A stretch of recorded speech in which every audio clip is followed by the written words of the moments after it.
kan. Sebenarnya tunanetra cuma nggak bisa lihat aja, teman-teman tuli cuma nggak bisa denger aja ya kan. Teman-teman daksa yang menggunakan kursi roda cuma nggak bisa jalan, tapi dia bisa pakai kursi roda. Teman-teman tuli juga bisa pakai bahasa isyarat.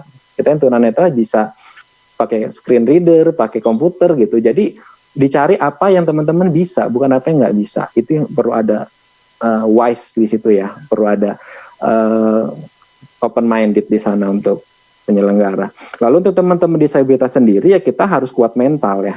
Kita nggak, ketika kita pengen bekerja, pengen berkontribusi, bahwa masuk ke dalam pemerintahan itu adalah kita pertama ingin berkontribusi bagi negara gitu ya. Jadi bagaimana ceritanya kalau misalnya kita mau kontribusi bagi negara tetapi kita masih lemah secara resilience gitu, secara mental gitu ya, bahwa kita kalau dapat perlakuan yang kurang baik langsung ngambek, langsung down gitu ya. Padahal segala sesuatu itu bisa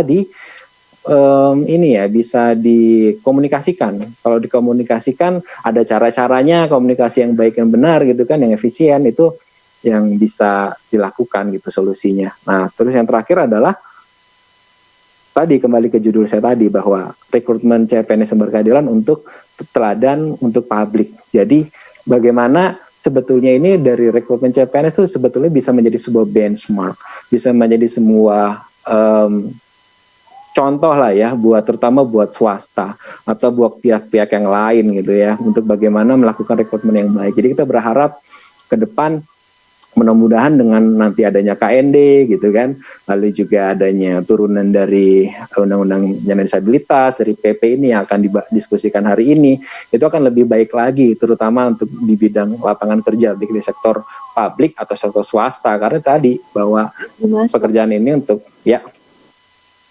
Mbak, ini tinggal waalaikumsalam dong ini. Ya, pekerjaan ini untuk penghasilan, tapi juga untuk kita mengaktualisasi dan juga berkontribusi. Itu mungkin yang bisa saya sampaikan.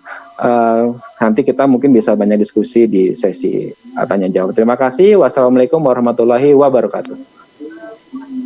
Waalaikumsalam Dimas, terima kasih atas share-nya. Poin-poin yang saya ambil dari pengalaman Dimas ini memang luar biasa sekali ya. Bagaimana sebuah paradigma itu memang harus dirubah ya. Jadi tidak hanya melihat orang berdasarkan apa yang dia alami hambatannya, tetapi apa yang dia bisa ya.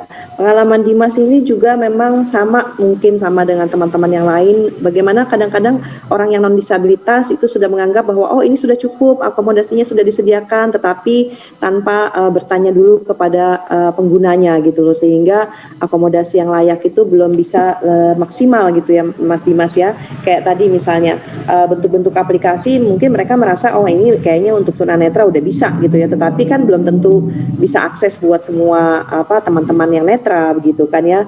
Terus bahwa mereka juga menyatakan bahwa bahwa teman-teman netra ini bisa mengakses untuk aplikasi yang A, tetapi teman-teman yang netra ternyata lebih memilih aplikasi yang B gitu ya. Jadi memang harus ditanyakan dulu. Konsistensi kebijakan juga penting sekali, seperti tadi Mas Dimas bilang ya, bahwa tidak walaupun sudah ada peraturan-peraturan mungkin di tingkat pusat, tetapi ke daerah juga belum sampai ya, sehingga masih banyak sekali hal-hal yang mungkin jadinya akhirnya salah paham ya, akhirnya menjadi sebuah kontroversi atau menjadi sebuah polemik begitu ya. Terus tadi saya setuju sekali dengan Mas Dimas bahwa tidak hanya dari penerima kerja saja yang memang harus paham tentang disabilitas ataupun kebutuhan disabilitas serta menyediakan akomodasi yang layak, tetapi juga dari teman-teman disabilitasnya sendiri ya, untuk bisa memiliki rasa percaya diri dan tidak cepat putus asa gitu ya, kalau misalnya memang belum diterima atau sebagainya, tetapi memang harus ada resilience ya, harus ada rasa percaya diri yang tinggi, dan itu kuncinya memang berasal dari keluarga. Mas Dimas memang paparannya sangat menarik sekali, bahwa saya pikir sih tidak hanya aplikasinya untuk penerimaan di pemerintah saja, tapi juga di semua bidang ketenaga kerjaan ya Mas Dimas ya, bahwa semua pihak yang memang sudah memahami tentang penghormatan, perlindungan, dan pemenuhan hak disabilitas gitu ya, itu juga sudah harus memiliki paradigma yang tepat tentang disabilitas, sehingga tidak ada lagi sebuah kesalahpahaman paradigma gitu ya, atau kesalahan paradigma mengenai disabilitas. Jadi hambatan-hambatan itu memang dihilangkan. Saya pikir itu aja yang bisa saya simpulkan sementara.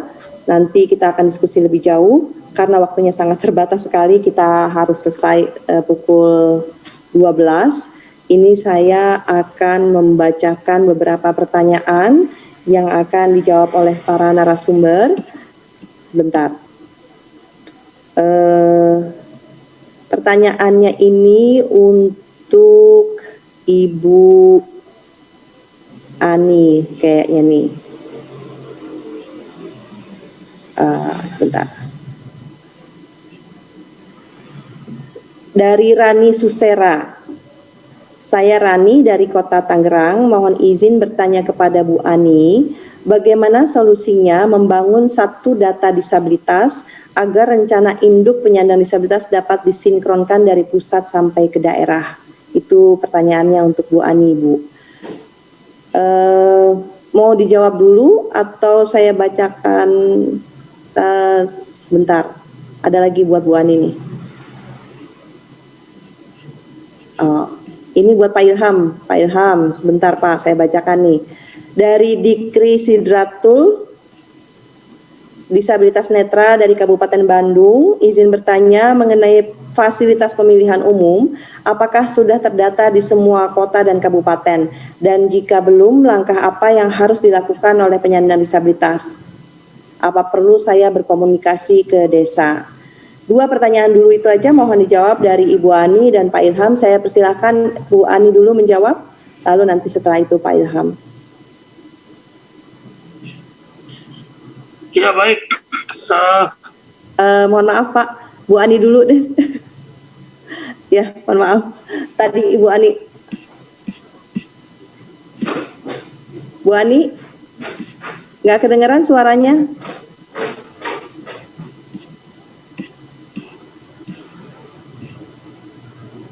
Membangun satu data disabilitas agar rencana induk penyandang disabilitas dapat disinkronkan dari pusat sampai daerah, Ibu. Pertanyaannya. Ini, ya.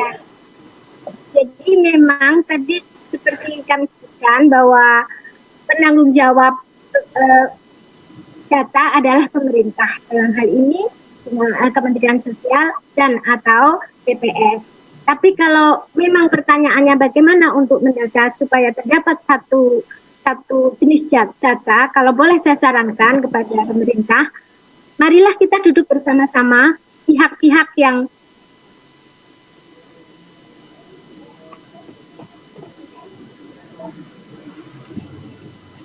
Bu Ani rupanya terputus ya. Terputus sinyalnya. Mungkin dari panitia bisa memberitahu beliau bahwa sinyalnya terputus. Ya. Lanjut ke Pak Ilham dulu sambil menunggu Ibu Ani. Pak Ilham silakan Pak. Mengenai fasilitas pemilihan umum apakah sudah terdata di semua kota dan kabupaten Pak katanya? Ya, dan terima kasih. Ya, terima kasih. Tentu semuanya sudah kita data berdasarkan hasil dari pendataan atau pemukairan data pemilih yang kita lakukan. Ya, tetapi tentu saja kendalanya adalah jika masih ada pihak keluarga ketika kita melakukan pemukairan daftar pemilih itu tidak menyebutkan atau tidak memasukkan nama-nama penyandang disabilitas di dalam data kita. Nah, tetapi data yang kita siapkan tentu berdasarkan data yang kita cocokkan dan kita teliti terkait dengan masyarakat yang sekarang ada di domisili masing-masing. Nah, tentu terkait dengan disabilitas kita sudah punya catatannya.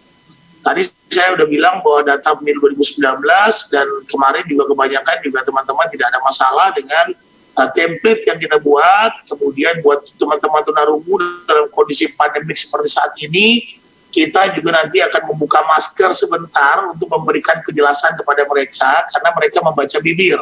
Pengalaman disabilitas kemarin, pengalaman simulasi kemarin dengan mengajak teman-teman tunarungu minta agar kita membuka masker sebentar untuk menjelaskan beberapa prosedur terkait dengan bagaimana mekanisme pemungutan penghitungan suara di TPS. Nah, tentu kami akan terus meningkatkan ya